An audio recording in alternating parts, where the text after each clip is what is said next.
Guys, welcome back to the channel. Today we've got another UFC preview and predictions. We've got UFC 258 this Saturday night from the UFC Apex over in Las Vegas, Nevada, and there will be one fan apparently in attendance, or actually two, thanks to Dana White. And this pay-per-view card, not the best pay-per-view card of all time, but there are some really interesting fights in there. And of course, the main event, you got the reigning defending welterweight champion in the world, Kamaru Usman, taking on the number 2 contender in Gilbert Burns. And folks, if you have not yet, make sure to subscribe button down below for more UFC on the channel. And now let's get into the fights. So we will be starting off here with Chris Gutierrez taking on Andre Ewell. This fight was just scheduled, maybe like 12 hours ago. I'm recording this on late Monday night, and yeah, this fight was just added. So let's start here with Andre Ewell. This fight, of course, will be at 140 pounds. It will be a catch weight. That is according to Tapology, and I do believe that is the official. I don't think there's an official UFC word on this, but the rumors circulating is that it's going to be at 140.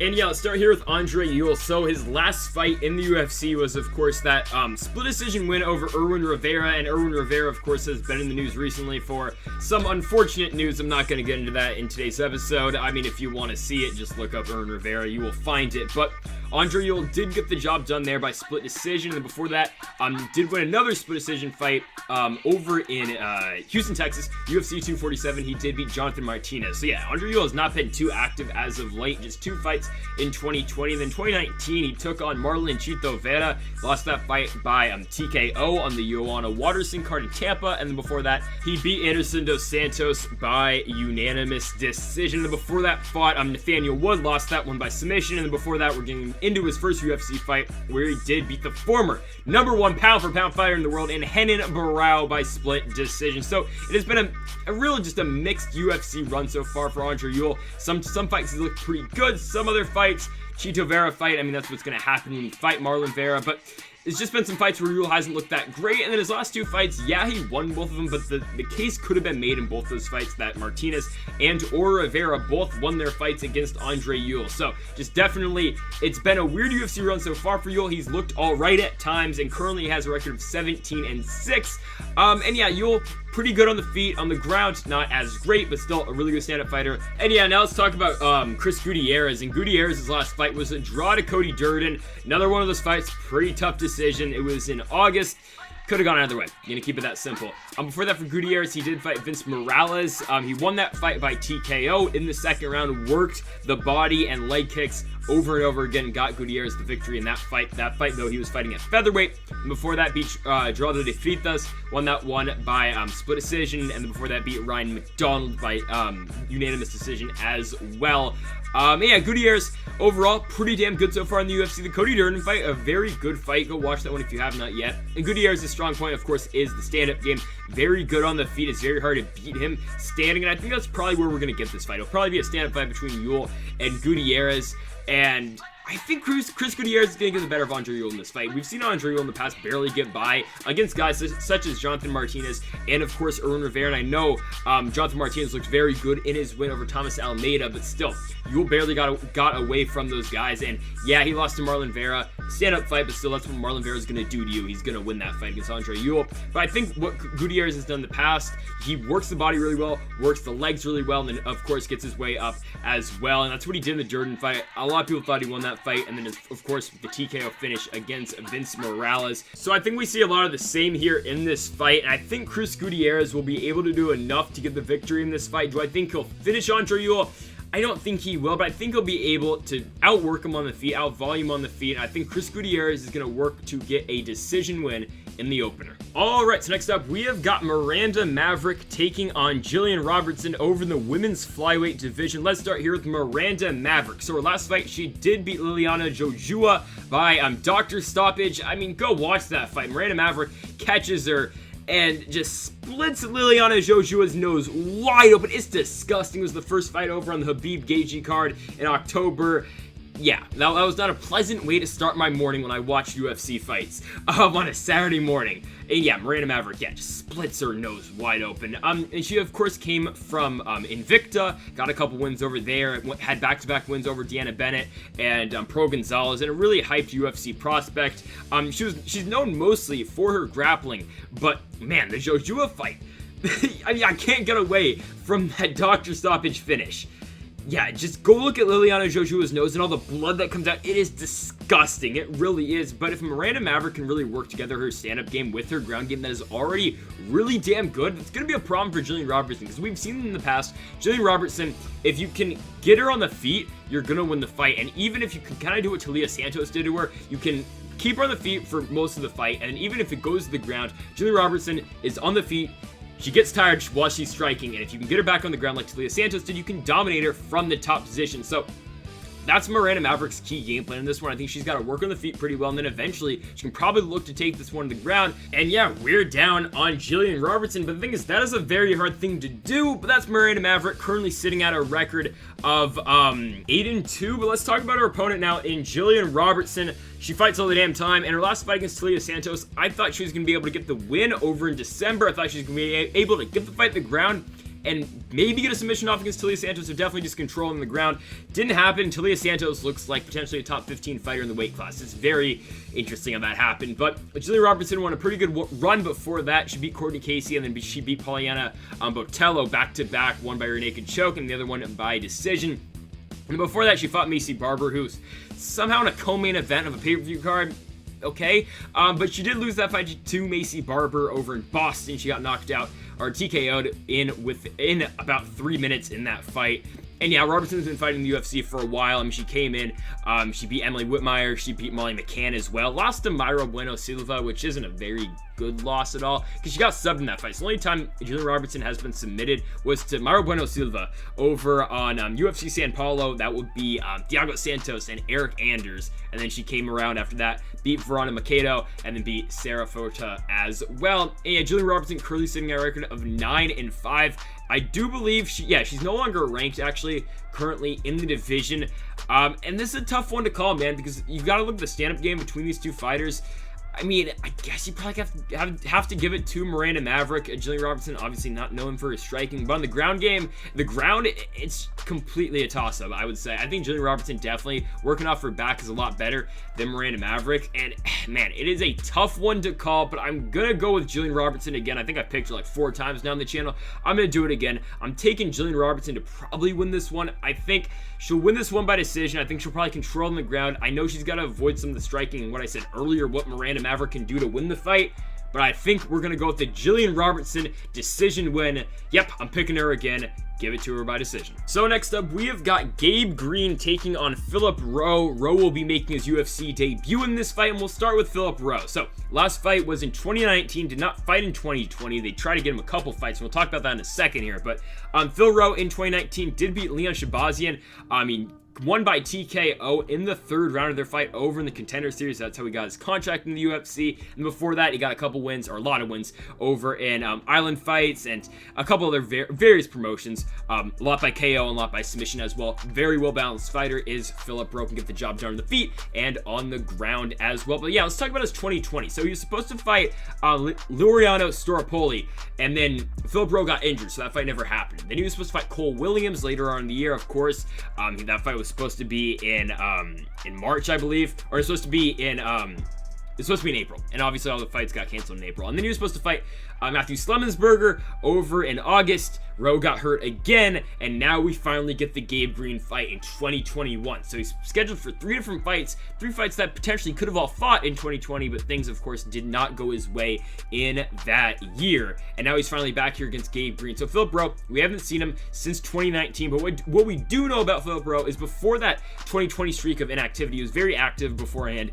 and again, he was getting a lot of finishes by submission, and a lot of them by KO as well. I mean, just a prime example of a very well-balanced fighter. But he takes on Gabe Green in this one, another guy who has had his UFC debut in the past. Didn't go his way, but he is back for more. And yeah, I mean, Gabe Green, in a way, kind of the same fighter as Phil Rowe. I mean, not exactly, all right, but both of them really good on the ground and really good on the feet as well. Both 2 powerful guys. And Gabe Green, of course, did have this one fight in Bellator in 2018. I mean, we're going to Chael Sonnen versus Rampage Jackson. And Gabe Green was the last fight on the card, but he was a post-limb.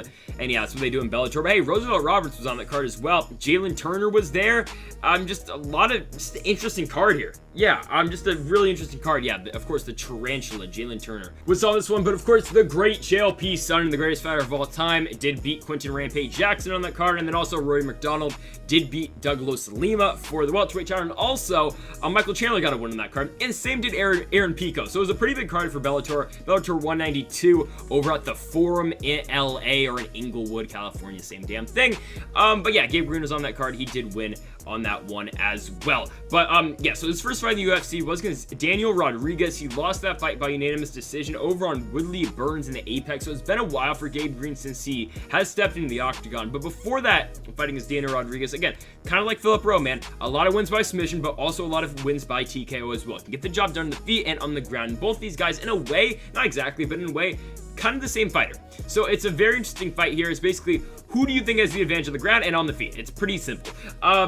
And honestly, one of the tougher ones to call me, the odds are about even on this fight currently, and I'm gonna go with Philip Rowe to give the win in this one. I just like what I saw out of his last fight in the Contender against Leon Shabazian. I like that win out of him. Looked pretty good all around. And again, it's a tough, really tough fight to call. I mean, thus the odds being even. But Gabe Green and Daniel Rodriguez fight didn't look incredible, and I'm gonna go with Philip Rowe to get the job done in this one and improve to a record of 8-2. Next up here, a really good fight between Ricky Simón and Brian Kelleher. Let's start here with Brian Kelleher. This fight is supposed to be scheduled on for, I believe, on Fight Island, but of course Ricky Simón did beat Gaetano Perello, so now we are here. Yeah, Kelleher's last fight was a win over Ray Rodriguez. Guillotine choke over on Overeem Sakai. Won that fight in about 40 seconds in September. And before that, took a fight against Cody Stamann. He just got Cody Stamann in that fight. Out-wrestled. Cody Stamann did get the job done by unanimous decision. And before that, Brian Kelleher did beat Hunter Azur by KO on the Smith-Teixeira card. And then, of course, before that, he guillotined Odi Osbourne, UFC 246. Of course, the Picasso of MMA, one of the favorites here on the channel. Odi Osbourne, yes! He got the win over Jerome Rivera. So happy for the man. Incredible win, by the way, for Odi Osbourne. Knocked him out. Incredible. I didn't like how Jerome Rivera took that fight so soon after losing to Francisco Figueiredo. But hey, Odi Osbourne is on the board in the UFC. Big ups to him. But Brian Kelleher does own a win over Odi Osbourne as well. But before the Osbourne fight for Kelleher, he lost to Montel Jackson by Darce choke, and before that, he did lose to John Lineker as well by KO, and before that, he got a win over Renan Barão, and then before that, we're going into 2017, so not much to go off of there. Yeah, Brian Kelleher, current record of 22-11. I mean, again, don't put much into that. I mean, he started his career at 10-7, turned around to 17-7. It's just early on his career wasn't great. He's turned around. He is a UFC fighter, and potentially Brian Kelleher, definitely a top 20 fighter in the weight class right now. And what do we know about Brian Kelleher? Well, really good stand-up game. The ground game is not bad, but he's very susceptible of getting submitted as well. We saw that in the Montel Jackson fight. He got subbed in that one, but we've seen also, like in the Odi Osbourne fight, he can submit guys as well. When in that fight, we thought Odi Osbourne was going to have a very good advantage on the ground over Brian Kelleher. Obviously, that did not happen, and Kelleher got him in a guillotine choke. But the thing is, that's a problem against Ricky Simón, because Simon's wrestling is so damn good, and his grappling and his way to find submissions as well is pretty good. So let's talk about Ricky Simón now. And man, I was impressed in Ricky Simon's last fight over in Abu Dhabi. That big win over Gaetano Perello, making his UFC debut. And yeah, Ricky Simón put it on him, man. Got him with the arm triangle choke. Of course, this was on the Chiesa Magni card, where, yeah, I really woke up at 4 o'clock to watch UFC card in the morning. You love to see it. But hey, it was worth it. Got to watch some really good fights in that card. Yeah, with Umar Nurmagomedov and Sergey Morozov. Yeah, I honestly, hold on. The Mike Davis Mason Jones fight is really damn good. I think we can all agree on that. It was worth it. Getting up early Wednesday morning for some UFC.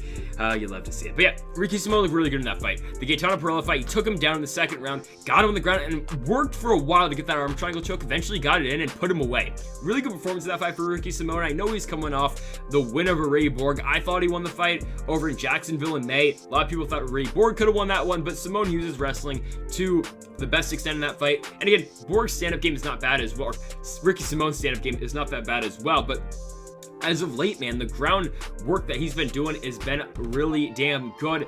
Also, he lost to Rob Font, but Rob Font, man, all of a sudden, he's a top 5 bantamweight, is Rob Font. And yes, he beat Marlon Moraes, who we don't know about his chin right now, but still, that's not a bad loss. And the Uriah Faber loss, and that's the one that kind of sticks out, because Uriah Faber, like, is he done fighting? I don't know if he is. But yeah, that was Uriah Faber's return fight. He beats Ricky Simón, he knocks him out. in 46 seconds. That was supposed to be the fight Ricky Simón. All right, well, he's on a big winning streak. He beat Merab Dvalishvili, he beat Montel Jackson, he beat Hanayaya. You know, this is the big fight that Simón's supposed to win, and then Uriah Faber gets the job done in Sacramento. That wasn't even the main event. I talk about that all the time. Why was that night not the main event? Team Alpha Male is in Sacramento. I don't get it. But that place would have gone wild. It got wild in the co-main event. Imagine if that was the main event, man. The Golden One Arena in Sacramento going crazy after Uriah Faber comes back and wins the fight. They didn't do it. I don't know. And it could have got a lot of good press on Ricky Simón too. Even if he lost the fight, well, hell, he has main evented now a fight night against Uriah Faber, UFC Hall of Famer. They didn't do it. But so Simón lost that fight, and then before that, of course, we'll talk about the Merab Dvalishvili fight. Looking back at it now, a tremendous one because Merab is in the top 10 now of the division, but a lot of controversy around that fight. Was Merab out? I don't think he really was, but was he though? I don't know. They gave Ricky Simón the win by guillotine. I don't have a problem with the stoppage. It could go on either way. I really don't care. And both guys looking pretty good of late, so it doesn't matter. But yeah, Simón does have a win on his record over Merab Dvalishvili, and then of course Ricky Simón is the former LFA bantamweight champion as well. Current record of 17-3 for Ricky Simón, and it's a good fight here between Kelleher and Simón, but I think Ricky Simón's gonna be able to do enough. I think his wrestling's gonna be a big key in this one. Hey, according to Wikipedia, he is a middle school wrestling coach. Thanks. But yeah, no, Ricky Simón's wrestling is very damn good though, and his grappling has gotten a lot better, and the point with the Gaetano Pirello fight, just really impressive win, the arm triangle, really good win in that one for Ricky Simón. I know what you're gonna say, well, Pirello, you know, not on the level of Ricky Simón, and Ricky Simón's fought guys such as Rob Font and Uriah Faber and Merab Dvalishvili in the past, so Gaetano Pirello, not that big of a win, but it still showed that he can go get the job done, and I think he'll be able to do the same to Brian Kelleher. Simón won the fight against Pirello, immediately called out Brian Kelleher because this fight, again, was supposed to happen in January. I think Ricky Simón's gonna get the job done here.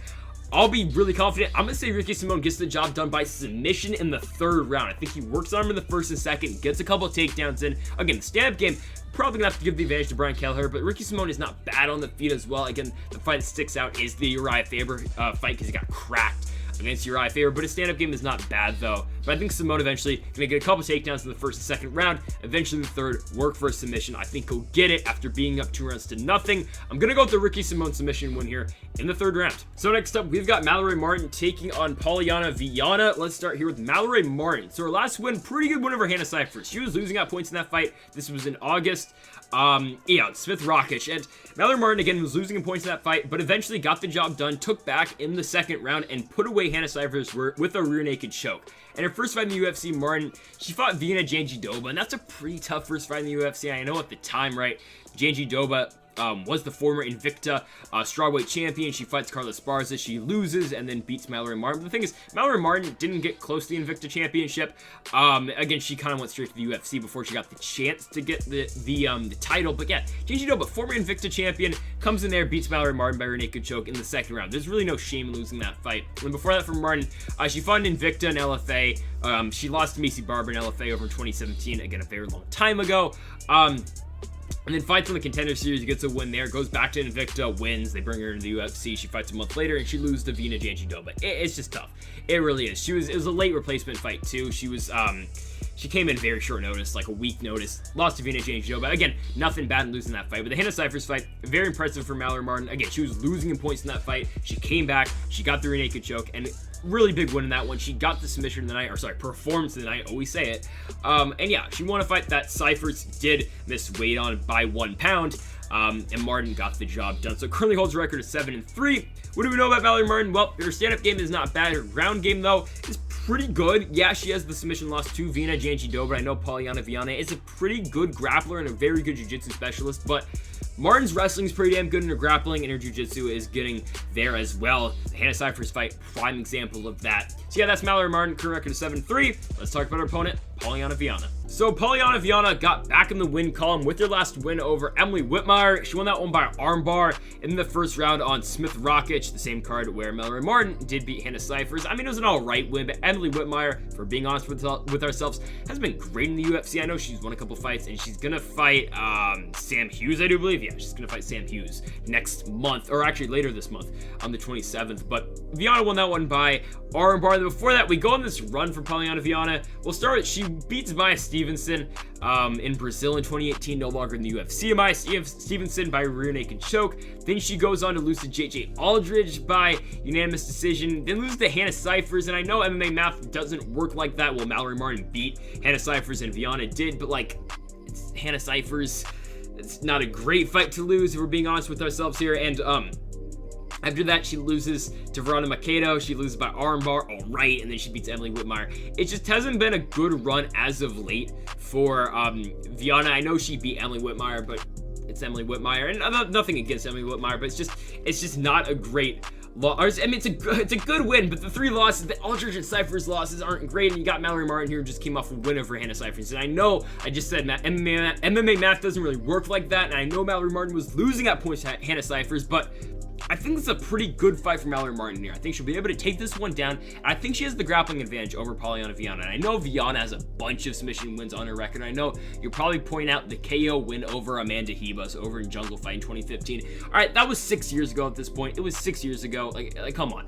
And I know Viana's striking is probably better than Mallory Martin. It's going to be tough, but I think you got to give the striking advantage to Viana. But I think Mallory Martin might have the advantage on the ground. I really like what I saw in the Hannah Cifers fight. I think Martin's going to be able to do the same. She get the fight at the ground. She might lose at some points on the feet, but I think on the ground, man, I think she'll be able to turn around, and I'm going to go with the Mallory Martin submission win in this one. Yeah, I think she submits Polyana Viana. We've seen the past, man. I mean, Viana's good when she's in control on the ground, but when she's not, like in the Verona Macedo fight, I mean, she lost that one, and then what has Veronica done in the past in the UFC? Well, she lost to Leo Rivera. I mean, like, she hasn't been great. She lost to Jillian Robertson, Andrea Lee, Ashley Evans Smith. I mean, it's just the losses that Viana has are not great. And I'm just taking Mallory Martin, just honestly, strength of schedule, but I think she's got the matchup advantage in this one too. I think the ground game's going to be enough, and I'm going to go with the Mallory Martin submission win. So next up, we have got Belal Muhammad taking on Diego Lima. Let's start here with Diego Lima. So, last fight in the UFC was a win on UFC 243. Yeah, it's been a while. UFC 243 in October 2019 in Melbourne, Australia. Got a split decision win.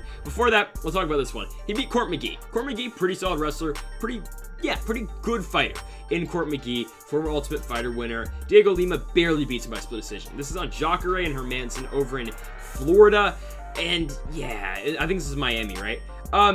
He barely won that fight. A lot of people thought Court McGee won the fight too. This is in 2019 in April. Tough fight for Diego Lima on that one. They gave him the win. Before that, he gets a KO finish. But the fight I want to talk about, like another one, he lost to Yushin Okami. And like, I know this is 3 years ago, but it's Yushin Okami in 2018. What has Yushin Okami done in the past? Well, he did win a Fight One championship in October 2019, but he just hasn't been great in the past.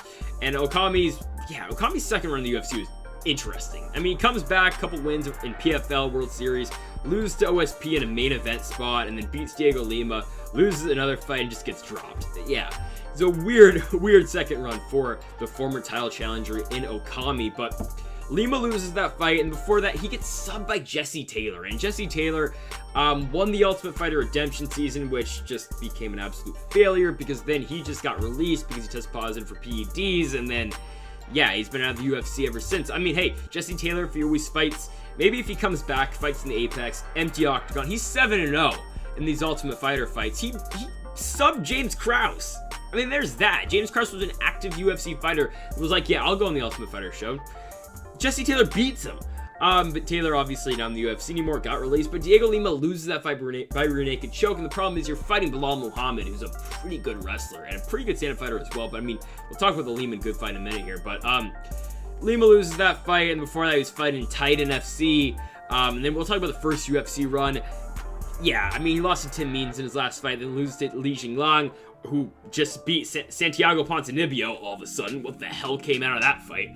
And yeah, Lima current record of 15-7. Again, don't take the record too much into account because, yeah, he's fought some pretty good fighters. And he did lose the Ultimate Fighter season twice. He lost in the finale of the Ultimate Fighter season 19. That is Edgar and Penn. And then the 25th season as well, the Redemption season, of course, with Dillashaw and Cody Garbrandt. A pretty good season. Go give that one a watch if you have not yet.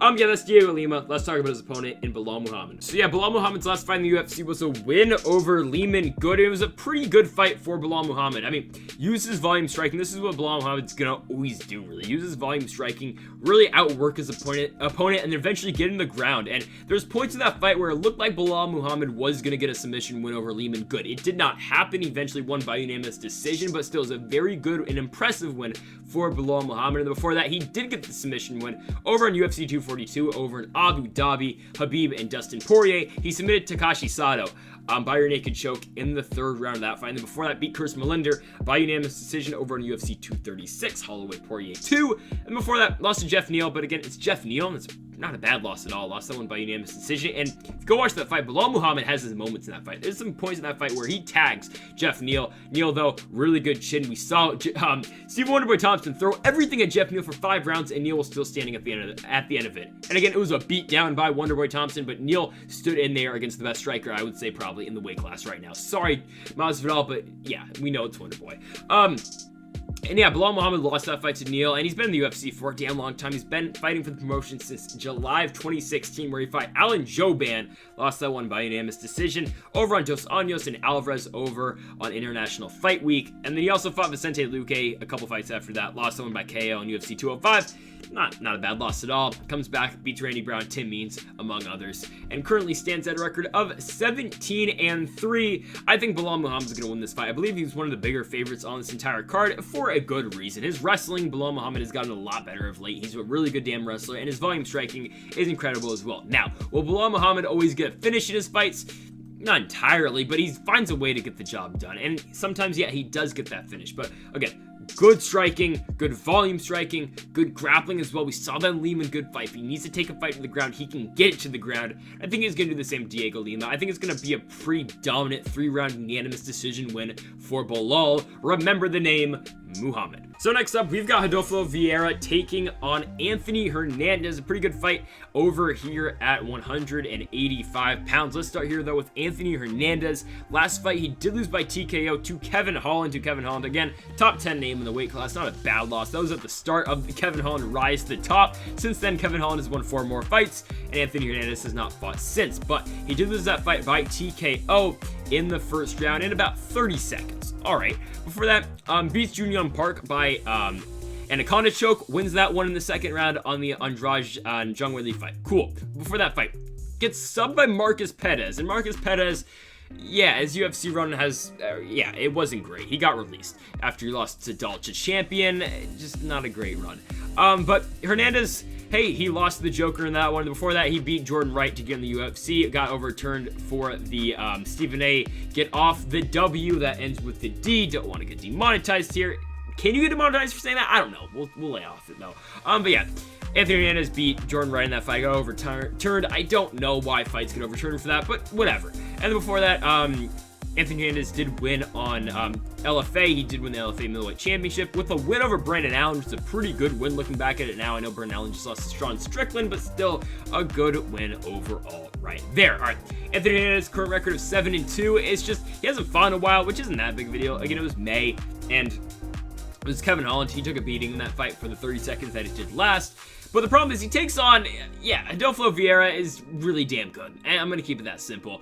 So Anthony Hernandez in this fight against Vieira, I mean, he's a pretty good grappler. And I know he cracked Jordan Wright, which, that's not Anthony Hernandez's main thing. He's going to go out and he's going to try to swing, but Jordan Wright's chin is just kind of not there. And, it's going to be tough to win this fight. So, let's talk about Rodolfo Vieira. And the man is an incredible jiu-jitsu player, really good grappler, and his last 2 fights have been pretty damn dominant. Last win over Sparkbeg Safarov, no longer in the UFC. But, he just dominated him. Got him to the ground, arm triangle, fight over. And before that, his first win in the UFC was against Oscar Peota. Won that one by arm triangle as well. I know Peota's run in the UFC was not good. He got cut. And I know Vieira's 2 wins in the UFC are against 2 guys who are no longer in the UFC, which is unfortunate, but still. Overall record for Vieira of 7-0. He hasn't really gotten close to losing yet. And if you look at the man, I mean, he's just he's a machine. Just look at him. If anyone watches wrestling and you're just trying to make a comparison here, AEW Brian Cage. I mean, Vieira is just built, and his run's been great. I know he fought really well in ACA too. He was a monster over there. Comes in the UFC, gets 2 wins. He hasn't fought since March of 2020, but it's just, I think he's going to win this one. I'm going to keep it that simple. I think the grappling is going to be too much. Anthony Hernandez, we know, has been good on the ground in the past, but he got subbed by Marquez Perez. And nothing against Marquez Perez, but if you get subbed by Marquez Perez, you're going to get subbed by Rodolfo Vieira. It's that simple. Now, on the feet, this is interesting. It could go either way on the feet. I think you could probably have to give Hernandez a slight advantage on the feet, but yeah, Vieira's going to get this one on the ground. He's going to win the fight. That's how simple I'm going to say it. I feel pretty confident in this one as well. I think Vieira will probably sub Hernandez in the first round. Either first or second. I'll stick with the first round submission win for Rodolfo Vieira. The dude's just a wizard on the ground. I mean, if you look at his grappling record, apparently it's 109. I don't know how accurate that is, but yeah, the dude just dominates on the ground. I mean, he's a world champion in jiu-jitsu. It's that simple. Rodolfo Vieira will get the job done here by first round submission. So a really good fight here between two UFC veterans in the final spot before the pay-per-view portion of this card. We've got Bobby Green and Jim Miller going at it. Let's start here with Jim Miller, and the dude's fought 48 fights professionally, and he's been in the UFC since 2008. First fight, UFC 89. Michael Bisping, Chris Lieben. Bisping got the job done in that main event. And by the way, the co-main event was Keith Jardine beating Brandon Vera. Brandon Vera, by the way, who is the one championship heavyweight champion. The man right there, Brandon Vera. Or I think, yeah, is he fighting? Like, is he defending it against Arjun Singh Bhullar? Is it happening? I think it's happening soon. I don't know. I hope that fight happens soon, because it's actually a pretty good fight between Vieira and Singh Bhullar. But back to Jim Miller, right? So Miller's last fight was a loss to Vince Pichel on UFC 252 on Miocic Cormier 3. He did lose that fight, but the fight I want to go back to is the Roosevelt Roberts fight. Fight gets on the ground immediately. Jim Miller is on back, and he gets an armbar finisher over Roosevelt Roberts. A fight a lot of people did not think he was going to win. Well, got the job done pretty damn quickly. Before that, for Jim Miller, did lose to Scott Holtzman over in Rio Rancho early in 2020. And before that, won a 2-fight winning streak, wins over Jason Gonzalez and Clay Guida. Before that, a loss to Charles Oliveira. I mean, it's Charles Oliveira. Dude's about to fight for the title, maybe? Or are we getting a Conor Poirier trilogy? Are we? I like Conor, man, but I don't want to see it. I want to see probably the fights I want to see. Poirier, I don't really care who Poirier fights. We're going to get a good fight out of Dustin Poirier out of Oliveira, Gaethje, or Chandler. That's cool. Match him up with one of the guys, and the other two can fight each other. Give us Tony Ferguson and Conor McGregor. I think that's the fight to make. Who knows, though? But yeah, Jim Miller loses to Charles Oliveira, beats Alex White. Before that, loses to Anthony Pettis, Francisco Trinaldo, and Dan Hooker back to back, and before that, loses to Dustin Poirier as well. Jim Miller been on a shaky ride so far, and again, he's been fighting since 2008, and we can go back through all the wins he has, and the Charles Oliveira win he has over in 2010, but it's just, he's been fighting for a while. That's as simple as I can keep it, right? Now, Jim Miller's strong suit, of course, is the grappling, and he's not gonna outstrike Bobby Green in this fight. I'm gonna keep it that simple with you. He's got to get this fight to the ground if he's gonna beat Bobby Green. It's a tough thing to do, though, because Bobby Green, a very long fighter, he uses his range to his advantage, uses his length to his advantage, his reach to his advantage. And I know it says, I think they both have a 71-inch reach. I don't think that's completely accurate. You'll see when the fight happens. Bobby Green's got a very long reach, and I think he's gonna be able to get this fight. He's been able to strike a distance to this one where it's gonna be tough to get the fight to the ground if you are Jim Miller. Now, if Jim Miller gets this one on the ground, it's not completely easy for him either, because you can't forget Bobby Green's pretty good on the ground as well. He has a lot of wins by submission, and now he might not be incredible off his back, but he's definitely to the point where he can defend a lot of takedowns and a lot of front attacks that Jim Miller may possess. So Jim Miller, current record of 32-15, again, fighting the UFC for forever, trying to add on to his most bouts in UFC history. If he steps in the octagon here, I do believe he'll retake the lead. But then Cowboys fighting Diego Sanchez. How did that fight get sanctioned, man? Cowboys gonna run right through Diego Sanchez. Spoiler alert for that prediction video in 2 months. He's just gonna run right through him. But Jim Miller, again, gonna break one more time the UFC all-time fights record. But now he takes on Bobby King Green. So personally, I thought Bobby Green beat Thiago Moises, and I know Moises got a couple takedowns. He didn't do anything with him, and Bobby Green outstruck Thiago Moises in all 3 of those rounds.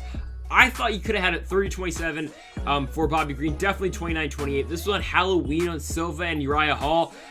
I don't know. I thought Bobby Green won that fight pretty easily. I'm gonna keep it real with you. I don't know how all 3 judges had it for Thiago Moises. Just incredible. I thought at least Bobby Green won 2 of those rounds, but whatever. He should be on a 4-fight winning streak here. The win over Alan Patrick, pretty good win by unanimous decision over on Waterson Hill. Before that, beat Lando Groovy Viana. That fight won fight of the night, a really good fight, but Bobby Green got the best out of Lando Viana in that one. And before that, started off his big run with the win over Clay Guida, who just signed a 4-fight deal with the UFC. Clay Guida beat Michael Johnson. There's that. I mean, Michael Johnson didn't look too good in that fight, like he has kind of in his last couple of fights. But yeah, Guida's wrestling pretty good. Hey, maybe Clay Guida can string together some wins, and with his 4-fight contract, I'm joking, he's not becoming a title challenger. Hey, Clay Guida say he wants to fight a young fighter. I don't know about that, man. Like, fight Jim Miller again. I don't know. But Bobby Green, right, beats Guida, and then before that, we're talking about pre-2020 Bobby Green, because Bobby Green 2020 looked like a whole different fighter than the fights they had against Dakar Close and against Francisco Trinaldo. Different fighters, man. Bobby Green fight a lot different in his 4 fights in 2020. You know, a lot more focused in these fights. Really good takedown defense when he needed it, and again, the striking was there for Bobby Green. Very impressive striking in those last fights, and I mean, I thought he beat Thiago Moises. I thought he should be on a 4-fight winning streak right here. He should be fighting. I thought if he wins his next fight, I don't think he should be fighting Jim Miller right here. I'm gonna keep it real with you. I think Bobby Green was fighting a guy that could potentially get him in the top 15 with a win. Unfortunately, that is not happening right now. I'm gonna keep it short with you. I think Bobby Green wins this fight. I think the striking is gonna be too much. Now, if Jim Miller gets this one on the ground, he will definitely have a better chance. But you can't underestimate Bobby Green's ground game as well. He's got a pretty good ground game. He's got really good jiu-jitsu as well. And I think Bobby Green's be able to stuff the takedowns, though. We saw Clay Guida try to go for multiple takedowns against Bobby Green. I know Thiago Moises landed some too, but again, when Thiago Moises was on top of Bobby Green, he couldn't do anything with it. That's why I thought Bobby Green won the fight. Clay Guida couldn't even get it to the ground. He got to the ground like once and didn't do anything with it. Bobby Green popped right back up a couple times. Bobby Green's going to win the fight. He's going to avoid the wrestling of Jim Miller here. He's going to keep her on the feet. I think Bobby Green will be able to outstrike Jim Miller. Probably won't finish him, but I'm going to go with a unanimous decision win for Bobby Green. Now, give him that fight to get in the top 15. Okay, so this fight starting off the pay-per-view. It's Julian Marquez taking on Maki Pitolo. This fight is just, man, this one's a tough call. It really is, because Julian Marquez has not fought since 2018, where he lost to Alessio Di Chirico, and 2 months ago, we're going to say how that's such a bad loss. He lost by split decision to Alessio Di Chirico. Now Di Chirico head kicked Joaquin Buckley. So I don't know. But still, it's not an incredible loss for Marquez. And then Maki Pitolo is on a 2-fight losing streak. Lost to Darren Stewart and Impa Kasanganay. And Impa Kasanganay, don't get me wrong, is a very damn good fighter. And people are going to say, oh, well, he lost to Buckley and he got spitting KO'd. Incredible knockout. But still, Kasanganay has a very bright potential. Kasanganay's been fighting for only 2 years. I think if he rematches, Buckley will probably win the fight. Again, that fight probably won't happen, but Kasanganay is a very good fighter, so there's no shame in losing that fight for Maki Pitolo, especially since Kasanganay hit Pitolo with some bombs in that fight, but Pitolo did stay on his feet. It's just, this is a weird one, because Julian Marquez, again, hasn't fought since 2018. He fought once in 2018, and then before that, you gotta go to 2017, where he actually fought 3 times. Won the contender that year. I guess we'll start with Pitolo, but like, Maki Pitolo lost to Kasanganay and Darren Stewart. Okay, he got subbed by Darren Stewart. He got beat on the ground in that fight, alright, but then he got beat on the feet in the Kasanganay fight. So it's like, where are you at that point? Because he got dominated on the feet in the Kasanganay fight. He got dominated on the ground in the Darren Stewart fight. Yikes, right? Okay, he beat Charles Burdi, UFC 250. Pretty good win. Knocks him out in the second round. Okay, but before that, loses to Callan Potter by unanimous decision over in Melbourne, Australia, right? On UFC 243. And before that, wins in Contender. And before that, wins on Bellator. Bellator 213, which, let's enter, what random Bellator card was this? Well, this was Alamalea McFarlane beating Valerie Letourneau over in Hawaii. Okay. Yeah, this is such a tough one to call, man, because Pitolo's, like, his striking is good sometimes, but then when he takes on, like, a really good volume striker like Impa Kasanganay, he loses. And then his ground game's not horrible. He can pull off some submission wins, but then when he takes on a guy like Darren Stewart, he's pretty good on the ground, has a pretty good choke and pretty good hold. He loses. And Julian Marquez beat Darren Stewart, and he subbed Darren Stewart. It's such a tough one, man. Let's now go to Julian Marquez. I don't know how to call this one. So yeah, we talked about the Di Chirico fight. Yeah, split decision fight. Okay, cool. Beats Darren Stewart. Pretty good win by front choke. Or I think it was a guillotine. Yeah, he wins it. Cool. Before that, beats Phil Hawes by head kick. Now, looking back at it, pretty good win. What has Phil Hawes done lately? Well, he beat Jacob Malkou. Now he's going to fight Nasruddin Imavov again. Well, it was supposed to happen earlier in the year. And yeah, that should be a fun fight. I'm pretty pumped for that one, actually. So yeah, Marquez beats Phil Hawes. Cool. And then before that, wins in LFA. The problem is, like, he hasn't been active at all. By the way, he beat beat Matt Hamill. You'll see that on the graphic probably either on the screen now or it's going to pop up in a second. He beat Matt Hamill, which is cool, I guess. UFC vet Matt Hamill, the only man in UFC history to own a win over Johnny Bones Jones. Thanks, Steve Mazzagatti. Oh, that's lovely. Jones won the fight, let's be real with ourselves. But hey, Marquez does have a win over Matt Hamill. He knocked him out in a minute over in Combate Americas at light heavyweight. There's not much I can say in that. I mean, it's, again, Marquez hasn't been active, and what we saw at him in the Jichirico and Darren Stewart fights, well, he's got some pretty damn good striking. When he needs to go on the ground, he can go to it, but I think his striking is definitely where he's going to have the advantage in this one. This fight will most likely be a brawl, because Pitolo will just throw, like, complete bombs without, like, the Kasanganay fight. Pitolo threw a bunch of overhand rights, wasn't really protecting himself. Kasanganay would just slip him, boom, jab. I mean, that's really the entire fight. Pitolo would throw big bombs, Kasanganay slip, volume. Kasanganay won the fight that way. Could have been stopped potentially in the third round, but Kasanganay out-volume Pitolo in that one. Now, Julian Marquez isn't going to fight the same way Impa Kasanganay fights. Kasanganay, a very long fighter, very volume type striker, who throws a lot at you. Marquez isn't going to throw the volume that Impa Kasanganay does, but if you can just kind of lay off what Pitolo, because you kind of know what Pitolo is going to throw half the time, if you can just like kind of wait back and let Pitolo throw himself out in the first round, I think Julian Marquez is going to have a good shot to win this one. I anticipate that this fight will be a stand-up fight. I'm going to go with Julian Marquez. I think he'll probably get the job done. I'll say he finishes him. Yeah, I think he finishes him. Kasanganay, again, I thought Kasanganay fought really well in that fight.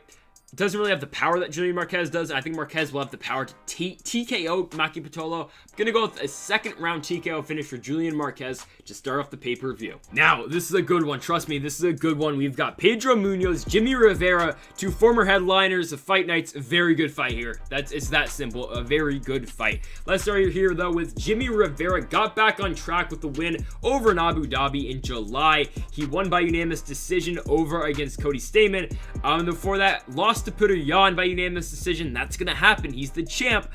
And before that, lost to Aljamain Sterling. Well, that's the guy's about to fight for the championship. So, yeah, I mean, not too bad losses at all. Before that, beats John Dodson, who's now at the UFC. And before that, beats Marlon Moraes. Lose to Marlon Moraes, gets head kicked in the main event of a fight night in New York. Well, Marlon Moraes, former title challenger, so there's that. And before that, beats Thomas Almeida and Uriah Faber back-to-back, Yuri Alcantara. And then the first Pedro Munhoz fight was close. That was back in 2015 over in Sao Paulo, Brazil, over on Vitor Belfort versus Dan Henderson, number 3, and Vitor Belfort won that fight by head kick. And to think Dan Henderson, after that fight, somehow got a title shot against Michael Bisping. I know it'd be an old Hector Lombard, but yeah, that fight happened. Imagine a day, man. I mean, props to Bisping. I'm glad he won that fight, but just, like, Hendo was number 14 going into that fight. You're never going to see that again. Not for a while, I don't think. Unless, like, Brock Lesnar comes back and fights John Jones or Stipe. I mean, who knows? But, yeah, Rivera, right, on that card, beats Pedro Munhoz barely by split decision. It's a close fight, but again, this is 6 years ago at this point. It's just not what you can put into that fight way back then, right? And since then, yeah, Jimmy Rivera has looked good in some of his fights. Now, the fights that he hasn't looked great, Marlon Moraes, he got head kicked in a minute. Less than a minute, right? The Aljo fight, he kind of just got dominated for 3 rounds in that one over in Arizona on Ngannou Velasquez. Yeah, I mean, just kind of got dominated on that one. 30-27s across the board in that fight. And the Peter Yan fight, UFC 238. More the same. I think you could make the argument Jimmy Rivera did win a round in that one. I thought Peter Yan probably won 30-27, but whatever, you could go either way on that. And the Cody Stamann fight, hey, dominate Cody Stamann in that one. Just pretty impressive performance in that one, all 3 rounds pretty easily in that.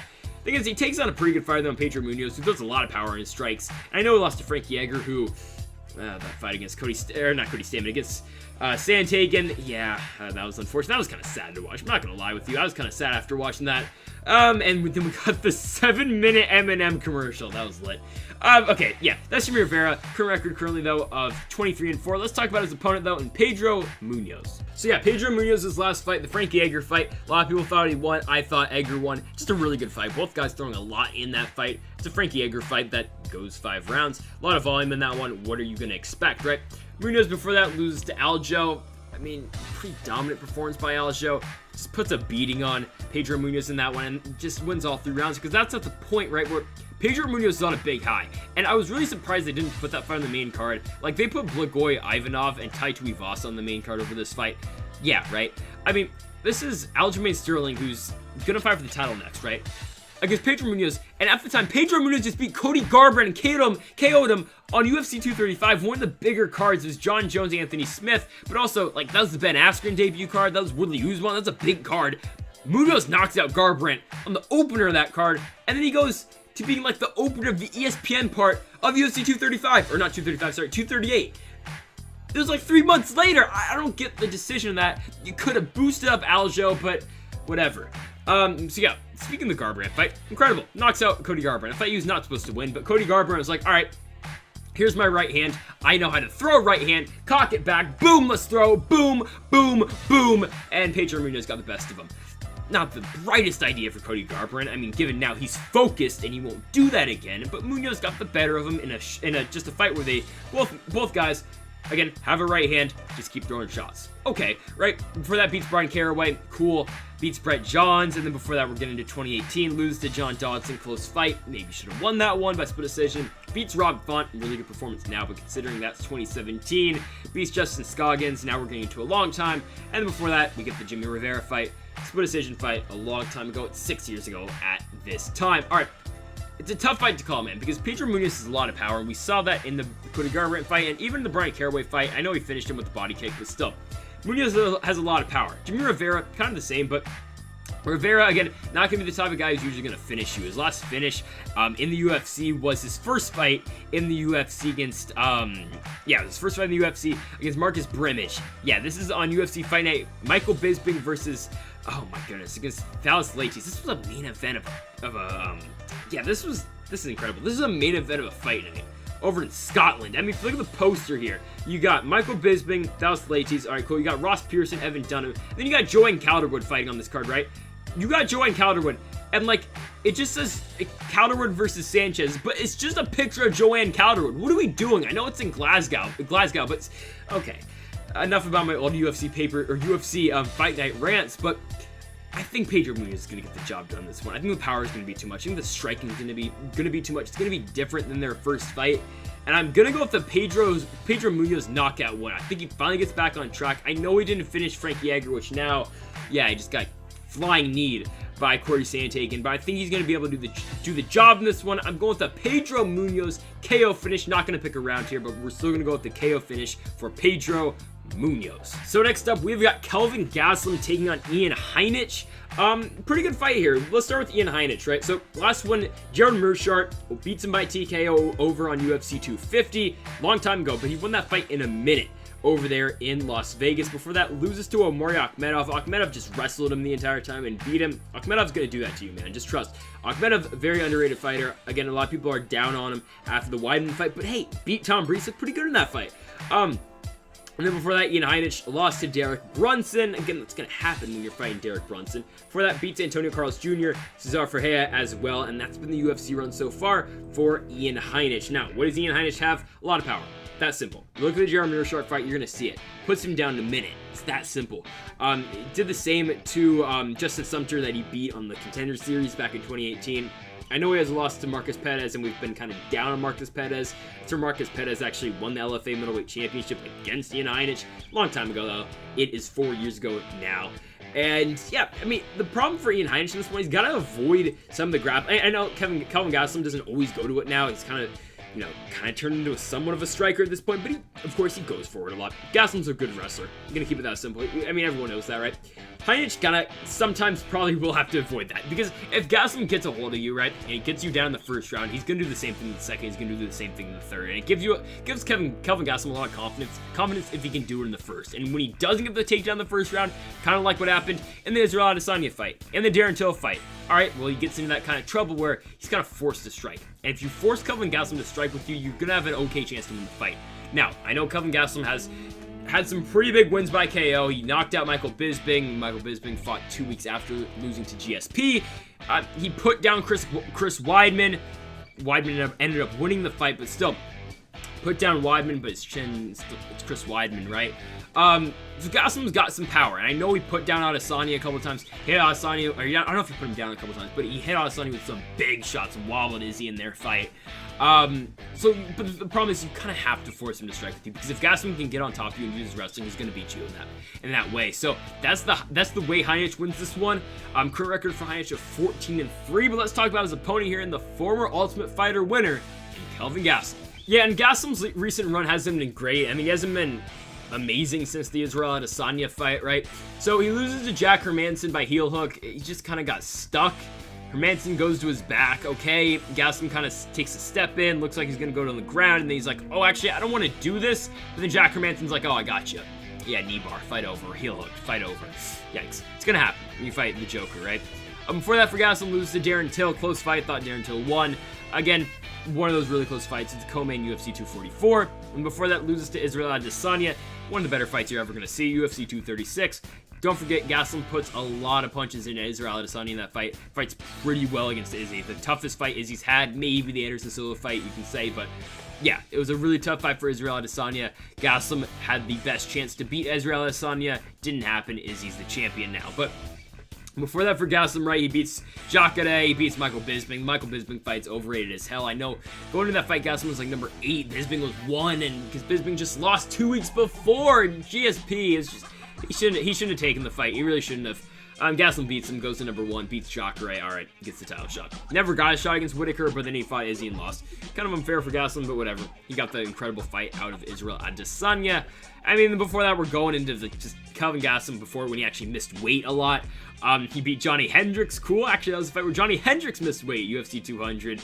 And then he started off being Uriah Hall, right? Beats Rick Story, Ellenberger, loses a split decision loss to Tyrone Woodley, beats Nate Marquardt, and loses to Neil Magny. And then, of course, back to the Johnny Hendricks fight. I think Kelvin Gastelum gets back on track on this one. That's my prediction. I think he does. I think his grappling, I think Gastelum's finally going to be able to get this one on the ground. I know that's kind of what Jeremy Mearshart was trying to do for the first minute of the Ian Heinisch fight. I think Gastelum, though, is striking. He can hang with Ian Heinisch 100%. I think his striking is very underrated at times. Again, can't forget, he wobbled Izzy a couple times in their fight. What's to say he's not going to do that to Ian Heinisch? He probably will.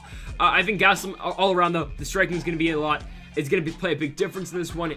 The underrated striking of Kelvin Gastelum and the underrated grappling of Kelvin Gastelum. Again, just a all-around underrated fighter in Kelvin Gastelum. He really is. Again, another really fun fighter as well. I think Gastelum will get the job done by taking Ian Heinisch down, and I'm going to go with the unanimous decision win for the former Ultimate Fighter winner in Kelvin Gastelum. So it's a showcase fight. I mean, this is really why this fight is so high on the card. It's a co-main event. Alexa Grasso, Macy Barber, whoever wins this fight, you're going to get a top contender at 125. You really are. This is going to be, the winner of this fight will be whoever the UFC is looking to push for a long time in the division, right? Macy Barber coming off of that loss to Roxanne Modafferi. She's the future. She's got the whole timer thing on her phone reminding her, oh, I gotta beat Valentina Shevchenko in this many days to beat John Jones's record. Never happened. She tore her ACL in the Roxanne Modafferi fight. And then Alexa Grasso coming off that big win over Ji-Yeon Kim. So let's talk about Alexa Grasso first, right? A lot of people think she should be on a 3-fight winning streak. A lot of people thought she beat Carla Esparza. Now, fight could have gone either way, but Esparza did get the job done by majority decision.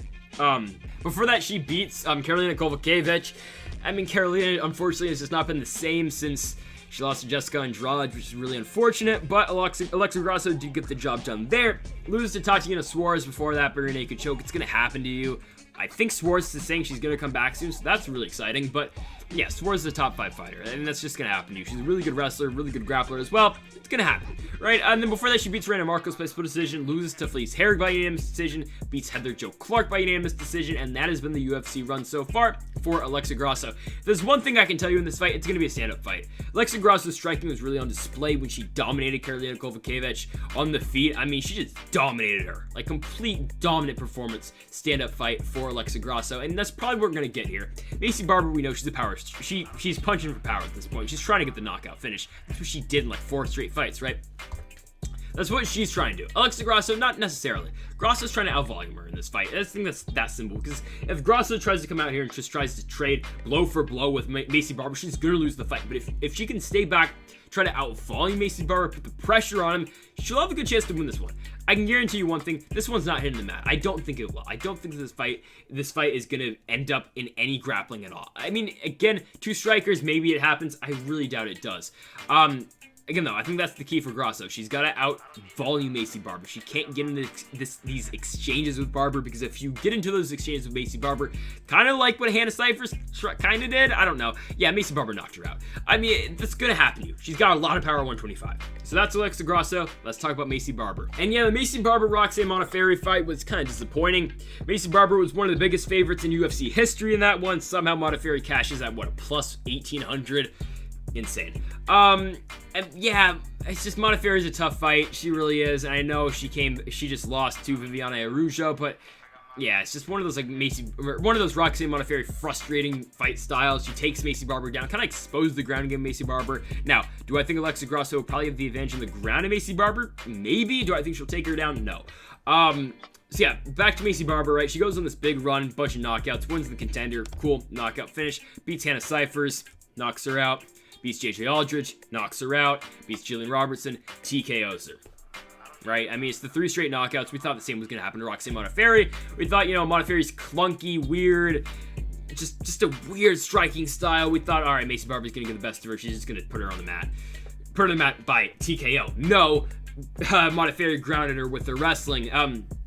Again, that's kind of the weak point of Maycee Barber's game. Now, is Ben Askren still coaching her? Because Askren's fighting Jake Paul. Oh my goodness. I don't know if she is. I believe she still is at Rufus Sport, though, in Milwaukee, right? You got to work on the grappling. Again, I don't think Alexa Grasso is necessarily going to take this fight to the ground, but you always got to think of it, right, for Maycee Barber. And Maycee Barber's always looking for that big one shot, right? But you can't forget, she's also a pretty good striker as well. She throws a lot of hooks in there as well. A lot of uppercuts as well for Maycee Barber. Mostly it will be the hooks. A lot of nice elbows as well. And it's a good fight here. Again, is it worth the co-main event spot? Not necessarily. Who do I think is going to win the fight, though? I'm going to go with Maycee Barber. I think, the year off is huge for her. It's, 13 months off for Maycee Barber. She was the big, young prospect the UFC was pushing to the moon, eventually setting up for a fight with Valentina Shevchenko, right? Trying to become the youngest UFC champion. It never happened, but I think it's a big deal here, though. She's coming back on a co-main event spot, getting another win back here against a named opponent in Alexa Grasso. I think Barber gets the job done. I think she wins by TKO in the first round. I think we get a first round big knockout from Maycee Barber in this one.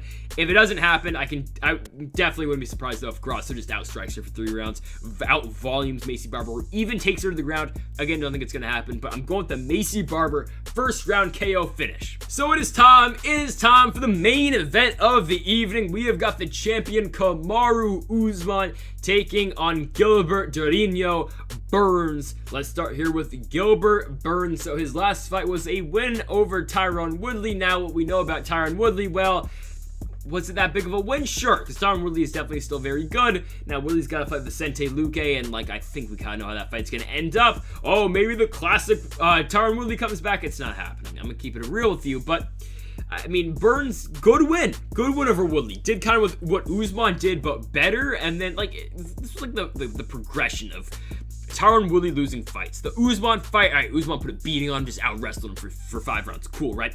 Burns incorporates a lot of power strikes in that one. All right, cool. Beats him up for 5 rounds. And then Colby, right, does the same, out-volumes Tyron Woodley, and then also gets him on the ground, works body, and then, my rib.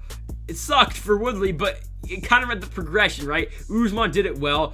Burns did it very well, and then Colby just did it to the max extent, right? And then, will Luque do the same? Maybe. But, right, so that's kind of, it's just tough, the time Woodley ended of his career. But Burns dominates Woodley. Before that, beats Damian Maia by TKO, something that we really haven't seen in a while. Someone do Damian Maia, just, avoided the ground game. This was on Leo Oliveira in Brazil in March. Avoids the ground game, TKOs him. Cool, right? Pretty big finish right there.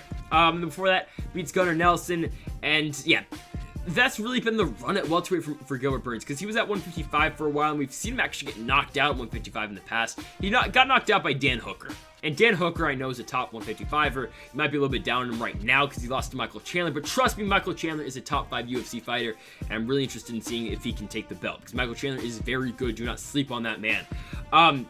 Yeah, we've seen him get knocked out by Dan Hooker in the past. Now, Kamaru Usman has a lot more power than Dan Hooker. We know that. But Burns got a lot of power too. I mean, he put down Woodley in the first 2 minutes of their fight, right? And he put down Demian Maia, who again might be at the end of his career, but still he put down Demian Maia in the first round of their fight as well. Yeah, Gilbert Burns, man, finally getting the title shot. Current record of 19-3. You know, I'm gonna keep it a buck with you. I'm not incredibly excited for this one. I mean, I'll talk about Usman in a second, but like, yeah, I don't know. The Burns run of the title doesn't seem extremely... I don't know. He beat Demian Maia, okay, and he beat Tyron Woodley. That's about it, folks. I mean, before that, before the Maia fight, he beat Gunnar Nelson. What has Gunnar Nelson done recently? Exactly. And I know the wins over Maia and Woodley were very impressive, but you got to look at where Demian Maia is in his career, and you got to look where Tyron Woodley is in his career. And I know I'm about to compliment Kamaru Usman for doing the same thing for Woodley for the title. All right, that was the first time, right? Nothing against Gilbert Burns, but if you look at Tyron Woodley's last 3 fights, all right, Usman, Burns, Covington, okay? I think Gilbert Burns, I know he put him down in the first round. I know he did, right? I know he looked really good in that first round.